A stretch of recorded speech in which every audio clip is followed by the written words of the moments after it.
Shalom Aleichem, on est en Daf Ayin, on commence à la Mishnah, juste en bas de la Gemara, de la Daf de la Gemara. Meta'av, lo nitrakna reshut labal. C'est une notion qu'on a un petit peu déjà vue auparavant. On sait que lorsque les fiancés, c'est le père et le mari qui doivent annuler les Nedarim. Maintenant, le problème, c'est que le père est mort. Est-ce que le mari peut prendre la place du père pour pouvoir annuler les Nedarim? D'accord? Et donc, on dit non. Meta'av, lo nitrakna reshut labal, ça ne revient pas au mari, le srout, de remplacer le père. Donc, par conséquent, un Neder qui a été fait pendant cette période-là et le père il est mort, le mari ne peut pas l'annuler puisqu'il ne prend pas les pouvoirs du père. Donc le Neder continue à rester. Metabal, c'est par contre le mari est mort. Le mari, donc c'est le fiancé, toujours on parle ici, de Harous, entre le Héroussine et les Nisouïn, il est mort. Elle avait fait un Neder, Nitrokna, Reshut La'av. Ça par contre, la propriété, le Reshut du mari, revient au père et donc le père peut décider d'annuler le Neder de sa fille s'il veut. Au basé, il a fait koachad, mais koachabad. Et sur ce côté-là, sur ce point-là, le père, il a un surplus sur le mari. Bedavar echad, sur ce point-là, et il a fait koachabad, mi koachab. Il y a encore un autre point où le mari, il a un plus par rapport au père. Shabal mefer bebagar, va'av, et non mefer bebagar. Que veut dire que là, le mari peut même annuler les Nedarim, même si la femme fiancée, elle est bogeret, elle a dépassé les 12 ans et demi. Alors que le père ne peut annuler les Nedarim de sa fille que tant qu'elle est Ne'ara, Ktana et Ne'ara. Mais dès qu'elle devient Bogeret, il ne peut plus annuler les Nedarim de sa fille. Donc sur ce point-là, le mari il est plus puissant, plus fort que le père. Dans la Gemara, elle veut essayer de comprendre Maïtama. Quelle est la raison que Kaviachol, le Reshut du père continue à exister après la mort du mari? Au début de la Mishnah, c'est seulement si la fille a moins de 12 ans. Oui, ça veut dire non, moins de 12 ans et demi. C'est l'histoire du ça, père. c'est l'histoire du père. Après 2 ans et demi, le père n'a pas de srouillot sur sa fille. Mais quand on dit qu'on a besoin du père et du khatan, c'est entre 12 ans et jusqu'à de 0 à 12 ans et demi. Après 12 ans et demi, c'est fini. Oui, parce qu'on n'était pas rentré effectivement dans l'âge, mais parce que Bogeret s'appelle Binorea Betavia, d'où on apprend justement que le père est pas annuler les Nedarim de sa fille. Binorea Betavia. Binorea, tant qu'elle est Ne'ara, dès qu'elle est devenue Bogeret, elle ne s'appelle plus Betavia. Elle est plus sur la responsabilité de son père. Tu peux me dire, même 12 ans, les majeurs à 12 ans, mais... C'est cette notion. C'est une gosse, quoi. N'oublions pas qu'à l'époque, c'était moins gosse. On les mariait à 12 ans et demi, on les mariait les filles à l'époque. Hein. J'ai ma belle-sœur, elle s'est mariée à l'âge de 16 ans. Ils l'ont mariée au Maroc à 16 ans, ils l'ont mariée. Ma grand-mère aussi. Et la grand-mère, si je ne me trompe pas, la grand-mère de ma femme, 14 ans, ils l'ont mariée, un truc comme ça. Au Maroc aussi. Donc, il faut comprendre aussi la vie de l'époque. En tout cas, Au début, on a toujours parlé d'un cas du Héroussine, on n'a jamais parlé du... Non, oui, c'est-à-dire ce cas-là qu'on a vraiment parlé de... Parce qu'à Nisouin, elle est sur la propriété entière du mari. Oui, et donc à ce moment-là, le père n'a plus... Même que le mari s'est marié avec elle pendant qu'elle avait 2 ans, c'est fini, le père est sorti du lot. Dès qu'il y a eu Nisouin, le père n'est plus responsable de sa fille. C'est-à-dire même quand après elle divorce ou elle devient veuve, elle ne s'appelle plus Bereshut de son père. C'est fini. Même qu'elle est Ktana. Parce qu'il y a une Nisouin. Mais quand il y a Héroussine, comme on va voir tout de suite, elle redevient dans la propriété de son père si le fiancé meurt. Et justement, la Gemara va en parler de ça. Mais déjà, d'où on sait que le père continue à être propriétaire de sa fille, même après ça, parce qu'il y a marqué Maïtama d'Amakra Binorea Betavia. Binorea Betavia, ça veut dire que tant qu'elle est Ne'ara, elle s'appelle encore dans la maison de son père. Donc, machma, même après la mort de son père, elle s'appelle encore Betavia, parce qu'elle est encore dans le cadre de Ne'ara, ce qui veut dire que la propriété de son père n'a pas disparu. Elle ne va pas en héritage aux frères, c'est pas les frères qui remplacent le père, mais elle s'appelle encore Betavia, et donc c'est ça qui fait que quand le père ne peut plus annuler le Neder parce qu'il est mort, alors le Neder il est chal. Maintenant, après on a dit dans la Mishnah, Metabal nitrokna reshut la'av. Si le mari il est mort, alors à ce moment-là, le père il reçoit l'héritage de Nitrokna, c'est-à-dire il reçoit le srout du Harous. Donc lui il peut encore annuler le Neder. Et d'où on apprend ça?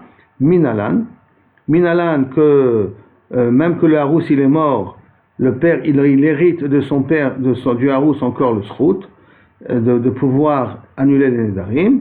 Amar Rava, Rava avec Aleph, Rava avec Hey, deux Gersaot, de Amarkra, Vim Hayot Tiye Leish. Hayot Tiye, il y a marqué deux fois Havaya. Hayot Tiye Leish, Nedarea Alea, et que les Nedarim sont encore sur elle.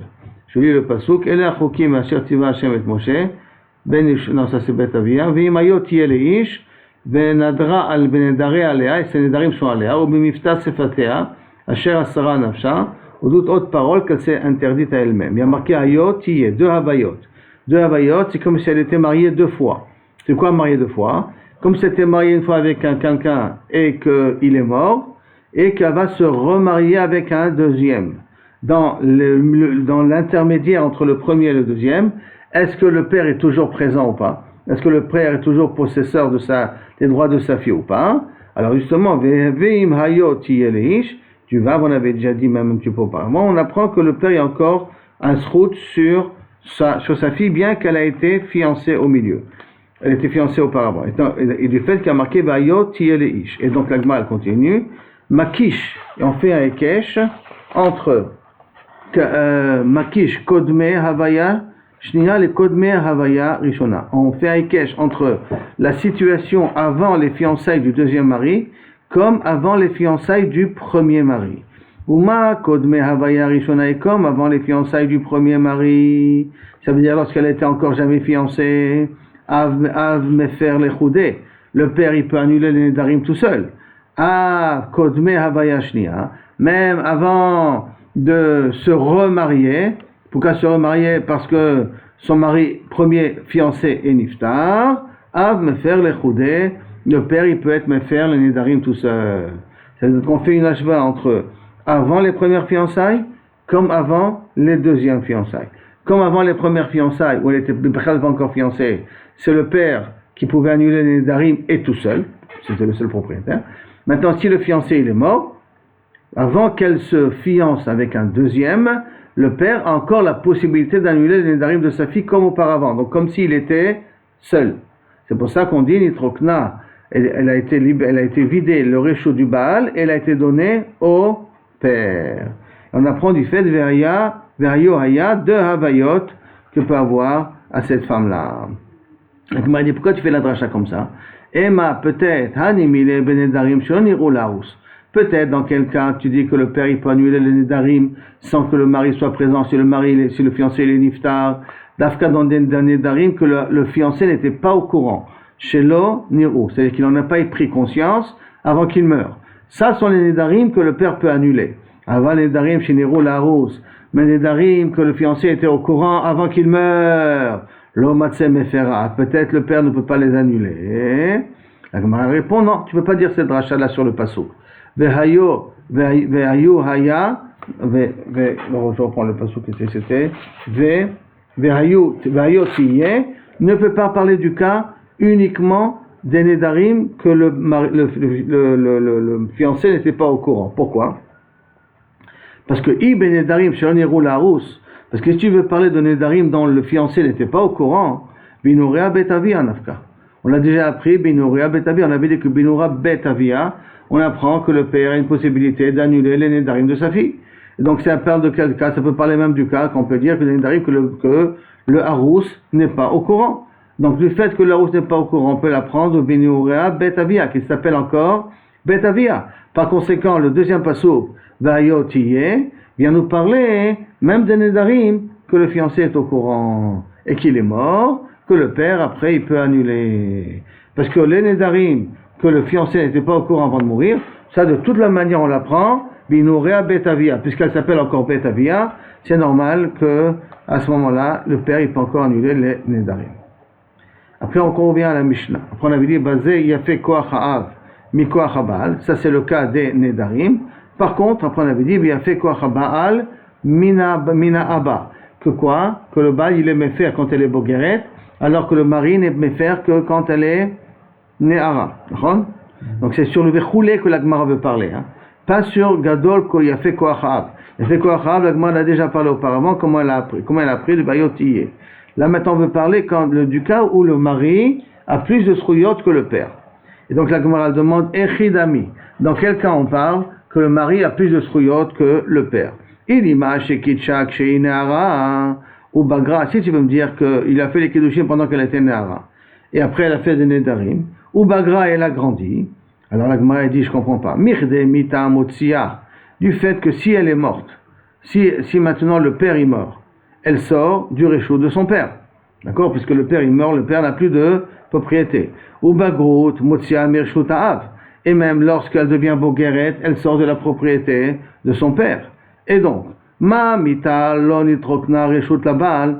Et de la même façon que lorsque le père il meurt, ça ne va pas, les srouillottes du père ne vont pas au mari. Avbagrout, même dans un cas comme ça, qu'il s'est fiancé avec elle pendant qu'elle était Nehara, Avbagrout, même si elle est bogeret, l'onitrakna, reshut la balle, la propriété du père ne revient pas au mari. Pourquoi? Comme je reprends la dracha très simple. De la même façon que si le père il meurt, la fille elle sort de la propriété de son père. C'est quoi elle sort de la propriété de son père? Elle n'appartient pas au frère, elle devient libre. Alors de la même façon quand elle est bogeret, elle sort de la propriété de son père. De la même façon que lorsque elle était Nehara et qu'elle a fait des Nedarim et que le père y meurt, le mari n'hérite pas les trouillots du père pour pouvoir annuler les Nedarim. Alors la même chose, lorsqu'elle est bogeret, quand elle a fait des Nedarim pendant qu'elle est Nehara et qu'elle est devenue bogeret, les trouillots du père ne reviennent pas au mari. Donc ça ne peut pas être ce cas-là qu'on a dit que le mari il a plus de trouillots que le père. Parce que là dans un cas, les trouillots ne reviennent pas au mari. Alors de quoi on parle? Et là, chez Kitchakshi Bogeret. Et là on parle dans un cas, Shlomo, qui a donné les Kiddushim pendant qu'elle est Bogeret. Maintenant, quand on a les Kiddushim pendant qu'elle est Bogeret, qu'est-ce qui reçoit les Kiddushim? Le père ou elle? Elle. Le père ne peut pas recevoir les Kiddushim. Le père il a la main de sa fille tant qu'elle est Ktana. Dès qu'elle devient Bogeret, ça revient à elle-même. Maintenant, quand elle est Bogeret là maintenant, et qu'elle a fait un Neder, et que le père il est vivant, est-ce que le père il peut être méfer les Nedarim de sa fille? Non. Mais le mari, il peut être méfer. Et c'est sur ce point-là qu'on a parlé que le mari il a plus de srouillottes que le père. La Gemara demande, Tanina, ce cas-là on l'a déjà appris. Ce cas-là où elle est bogeret et qu'elle a reçu les Kiddushim pendant qu'elle est bogeret, que le mari il a plus de srouillottes que le père, on l'a déjà appris d'une autre Mishnah. Quelle est une autre Mishnah? Chadazimna, déjà une fois. Il y a marqué comme ça. Ha-bogeret shesha'ata 12 chodesh. Une bogeret qui a attendu 12 mois. Attends, une bogeret qui a attendu 12 mois avant de se marier. Depuis quand une bogeret elle attend 12 mois avant de se marier? Alors on a un clal qu'une bogeret elle attend que 1 mois avant de se marier. La Gemara demande, et donc elle ouvre une petite parenthèse, elle pose la question, la Goufa Kashia. Cette braïta là que tu vas me dire, bogeret shesha'ata 12 chodesh. Avant de voir la suite de la braïta, elle-même elle n'est pas compréhensible. Comment c'est possible? Marta bogeret shesha'ata 12 chodesh. Tu m'as dit une bogeret qui a attendu 12 mois. Bogeret, lama lashtem asa chodesh. Une bogeret, pourquoi elle a besoin d'attendre 12 mois? Bogeret, veshloshim yom sagé. Une bogeret, ça lui fait 30 jours. C'est quoi 30 jours? Une bogeret qui a reçu les Kiddushim. On lui donne 30 jours pour se préparer au mariage. Arrivé les 30 jours et ils ne se sont pas mariés, alors à ce moment-là, le mari doit la nourrir et s'occuper d'elle. Même s'il n'a pas encore concrétisé le mariage, il doit s'en occuper. Donc une bogeret, on lui donne que 30 jours. Alors pourquoi tu viens et tu me dis une bogeret 12 mois, hein? Et là, Tané, ou Bogeret, Besheshata, 12 chodesh. Et là, il faut dire mettre que la Mishnah parle de 2 cas. Bogeret, elle a attendu 1 mois, ou une Ktana ou une Nehara qui doit attendre 12 mois. Et qu'est-ce qu'il y a marqué là-bas, dans cette Mishnah-là? Qu'il est pas, il est méfir ses Nedarim. La Braïta, en même temps, là-bas, il nous parle qu'à ce moment-là, il est méfir chez Nedarim. Je vois ça. Dans cette Mishnah-là, qui a marqué, celle qui a attendu 12 mois, à Bogeret, qui va Shata 12 chodesh, Vadan, elle n'est pas mariée, Rabbi Eliezer Omer, puisque le mari, il est Chayad dans Mizonot, donc le mari, il aimait faire les Nedarim tout seul. Ça, c'est la histoire de Rabbi Eliezer. Alors que Chachamim, ils disent que tant qu'elle n'a pas eu des Nisuim, le père et le mari annulent les Nedarim. Mais cette braïta, la nuit au nom de Rabbi Eliezer, que normalement, puisque le mari est Chayav de la nourrir, dès qu'il est Chayav de la nourrir, c'est à lui qui est chayav d'annuler les Nedarim. Donc chez le Mishnah Mefureshet, au nom de Rabbi Eliezer, que Kaviechol Bogeret, s'il y a eu des Kiddushim Bogeret, c'est au mari de faire les Nedarim, c'est plus le père. Donc c'est des notions-là que le mari il a plus de force que le père, pour le cas de Bogeret, on l'apprend à partir de cette Mishnah-là. On est d'accord? Kashia. Alors c'est ça, on peut répondre de 2 manières. Iba et Tema, si tu veux, je peux répondre. Acha Dafka Bogeret Katani. Et dans notre Mishnah, nous vient nous apprendre le titre de Bogeret. Que Bogeret, que Marie peut annuler les Nedarim, Ça, c'est notre Mishnah. Notre Mishnah, Katani Bogeret. Et Atam, Mishum Debaï, Floguer Rabbi Eliezer et Rabbanan. Et là-bas, pourquoi on a répété le din, pour nous apprendre la marloquette entre Rabbi Eliezer et Rabbanan. Que Rabbi Eliezer, il pense que plus tu es chayav de la nourrir, arrivé 12 mois, tu es chayav de la nourrir, donc tu as le droit aussi d'être faire les nidarim tout seul. Alors que Rachamim, ils disent même que tu es obligé de la nourrir, tant qu'il n'y a pas eu de nisuin, tant qu'il n'y a pas eu de choupa, alors à ce moment-là, tu ne peux pas être faire les nidarim tout seul. Donc là-bas, pourquoi on a répété le din? Pour t'apprendre la marloquette Rabbi Eliezer et Rabbanan. Ça, c'est une première façon de comprendre. Que dans le cas de 12 mois, pas dans le cas de 1 mois. Si c'est Bogeret, c'est 1 mois. Si c'est une Ketana, c'est 12 mois. Et la marloquette, elle est dans quel cas? Dans les deux cas ou dans le... Là-bas, il y a marqué, à Bogeret, c'est Sha'ata Shtem Masach. À Bogeret, c'est Sha'ata Chodesh. Veneara, c'est Sha'ata Shtem Masach Chodesh. Les deux cas.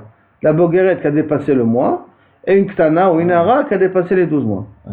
Dans les deux cas, ça y est, c'est pas l'arrivée à la date de mariage, et ils ne sont pas encore mariés, c'est au mari de s'occuper maintenant des frais de la demoiselle.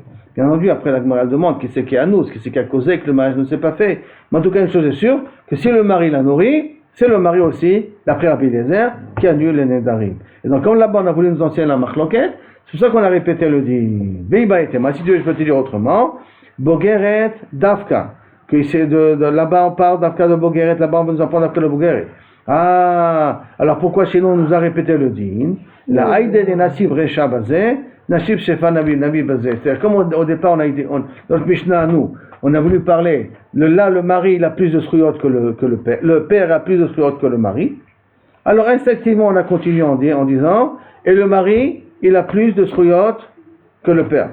Mais c'est instinctif, ça veut dire pas qu'on n'est pas venu t'enseigner le din du mari qui a plus de sruyot que le père. Le vrai endroit où on va enseigner que le mari a plus de sruyot que le père, c'est là-bas, dans la marloquette de Rabbi Eliezer et de Chachamim, qui va être dans une Daf Ain Gimel, dans 3 pages, on va parler de cette Gemara-là.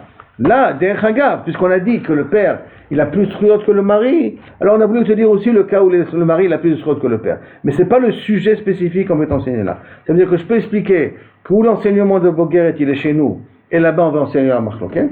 Donc on peut dire, non, le cas d'enseignement de Bogeret, il est là-bas, et chez nous, pourquoi on a répété le din? Tout simplement parce qu'on a parlé au départ des sruyot que le père, il a plus que le mari. Alors on a voulu dire aussi le cas de le mari, il a plus de sruyot que le père.